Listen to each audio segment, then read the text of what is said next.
I heard those speeches and read the transcripts, I recognized many of the anecdotes, many of the examples from things we were being given. Former Air Force Lieutenant Colonel Karen Kwiatkowski was assigned to the Pentagon, working with Cheney's OSP staff. Having seen the intelligence, I knew that this was a manipulation of information. It was cherry-picked information, out-of-context information, in many cases information presented as confirmed when in fact it had not been ever confirmed by the intelligence community. Much of that information came from a source named Ahmed Shalaby, perhaps the best-known Iraqi expatriate.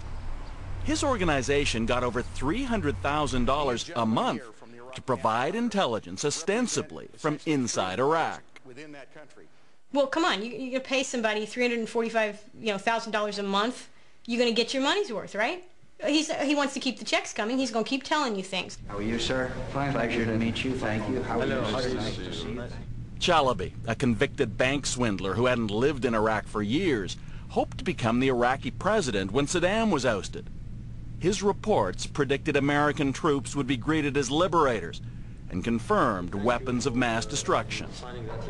This is what allowed Iraqi National Congress, Chalabi, reports that have proven to be either completely fabricated or completely wrong, to get to the President of the United States without the proper kind of labels. And as they ordered hundreds of thousands of American forces to the Persian Gulf, the statements from White House officials were unanimous. Saddam Hussein was a nuclear threat. We cannot wait for the final proof, the smoking gun that could come in the form of a mushroom cloud. Within a 2-week or 3-week period, every senior official began to talk about mushroom clouds. How many believed it? I think most of them did. Whether George W. Bush truly believed it or not, that threat was the urgent message in his State of the Union address in January 2003. Not only had Saddam used WMD in the past, but he was actively pursuing a nuclear future. The International Atomic Energy Agency confirmed in the 1990s that Saddam Hussein had an advanced nuclear weapons development program. The State of the Union. Watching the speech on television was a man who knew the truth about Saddam's nuclear program. Ahmad Kaddouri now lives north of Toronto, but for years he was one of Iraq's top nuclear scientists. I would estimate we were about 15 to 20% in 1991 of where we should have been to declare that we have a nuclear bomb. But that never happened, according to Kaddouri, because of this. The nuclear weapon program in Iraq stopped on the first night of the bombing of the Gulf War in 1991. That first night, coalition aircraft launched 1,000 bombing runs in Iraq. When they were finished, Saddam's dream of an atomic bomb was too. That's because they actually bombed the nuclear research center at the site where we did our research. Control, the manufacturing, the processing, that was bombed. Therefore, the whole program stopped. Ahmad Kaddouri insists none of it was ever rebuilt. But 12 years later, he heard George W. Bush use the long-defunct nuclear program as an excuse to attack Iraq again. Saddam Hussein has gone to elaborate lengths to build and keep weapons of mass destruction. And watching that State of the Union address in 2003 was someone else with a personal stake in George Bush's speech. Joe Wilson is a former U.S. ambassador in Africa, the last American diplomat to officially meet with Saddam Hussein. When the administration got a tip that Saddam had been trying to buy uranium from the African nation of Niger, the CIA dispatched Wilson to check it out. And in essence, your conclusion was what? Well, my conclusion was it could not have taken place. Could not have taken place, did not take place. Joe Wilson told the Central Intelligence Agency that the rumor linking African uranium and Saddam Hussein was false. Then he heard George W. Bush say this. The British government has learned that Saddam Hussein recently sought significant quantities of uranium from Africa. It was a message calculated to sell a war. Saddam had to be stopped before he got a nuclear bomb. When you hear the president in that State of the Union address, What possible explanation? Well, then it became clear to me that there had been a deliberate attempt on the part of some members of the government to deceive the U.S. Congress and deceive the American people, and indeed, given the fact that the State of the Union address is broadcast around the world, deceive the world as to the nature of the threat posed by Saddam's nuclear programs. Wilson says he tried to convince the administration to retract the statement. Then he went public himself with this op-ed article in the New York Times. He says it was no coincidence that the next week, columnist Robert Novak reported what senior administration officials had told him, that Joe Wilson's wife was an agent for the CIA.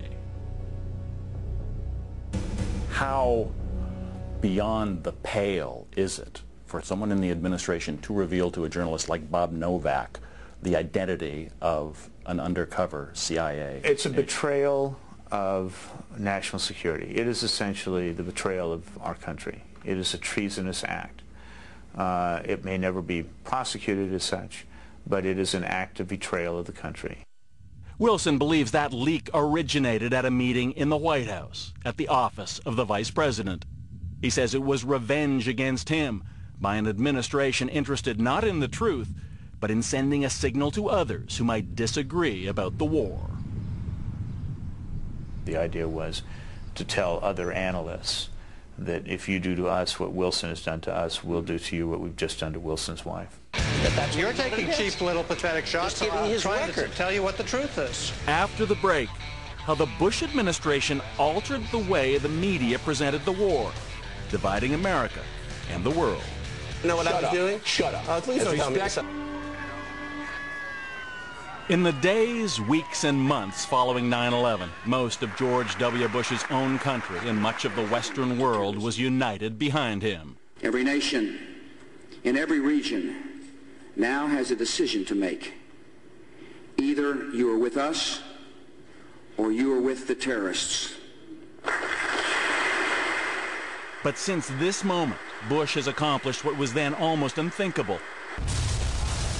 He's turned the fight against terror into a partisan issue, and he started with what may have been the most misleading statement of all.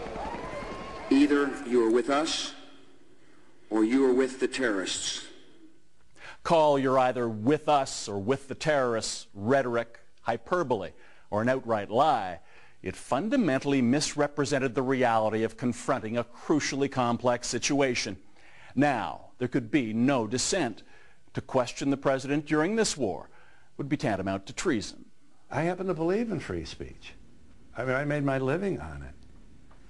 And now I find myself with a government that, seems to feel that free speech is kind of a quaint idea, but not when we're at war.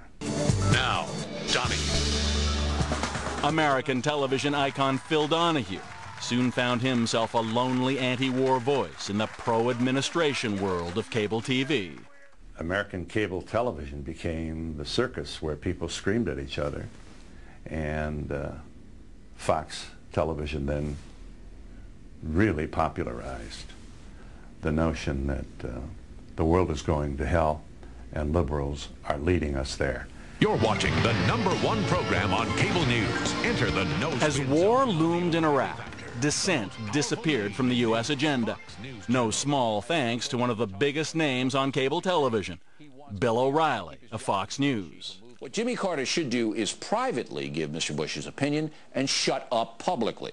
That would be best for the country. And it is our duty as loyal Americans to shut up once the fighting begins. Once the war against Saddam begins, we expect every American to support our military, and if they can't do that, to shut up. If the Republican Party had a TV show once a week, it would be Fox News. They would like you to believe otherwise, but the fact is they are what they are. Charles Lewis is the founder of the Center for Public Integrity, which monitors American news coverage. The question we got the first year after 9/11 consistently by every group, no matter what part of the world, is what's happened to the American media? What happened to Woodward and Bernstein? When did American reporters get laryngitis? When did they stop asking questions? What's wrong with the media?